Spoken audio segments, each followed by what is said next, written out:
Hello అండి. నమస్తే.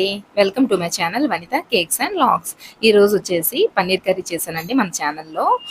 ఎలాంటి మసాలాలు లేకుండా ఒకసారి ట్రై చేయండి ఇంట్లో. చాలా బావుంటుంది. గ్యాస్ట్రిక్ ప్రాబ్లమ్స్ ఎవరైనా ఉన్నవాళ్ళు చూస్తే తప్పకుండా చేయండి. గ్యాస్ట్రిక్ అనేది ఉన్న వాళ్ళకి కడుపు అనేది మంటగా ఉంటుంది కదండీ! ఏదైనా మసాలాలు తింటే ఇలా ఒకసారి చేయండి. అసలు మంట అనేది రాదు. ఇందులో ఏంటంటే ప్రత్యేకంగా చెప్పాల్సొచ్చింది, నేనెప్పుడూ పన్నీర్ అనేది ఇంట్లోనే తయారు చేసుకుంటాను. ఎప్పుడూ గ్రీన్ పాల ప్యాకెట్‌తో చేసుకుంటాను. ఈసారి మాత్రం బ్రెడ్ పాల ప్యాకెట్‌తో చేశానండి. అయితే ఇలా అయ్యింది పాల ప్యాకెట్ అనేది. మీ అందరికీ తెలియాలని చెప్పి ఇలా చేశాను.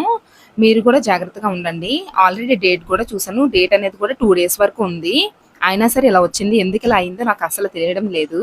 చూసారా మైదాలాగా మొత్తం పేస్ట్‌గా ఉంది. నాకైతే చాలా భయమేసిందండి. అందుకని అప్పటినుంచి మా బాబుకి పెట్టడం మానేశాను రెడ్ పాల ప్యాకెట్ అనేది.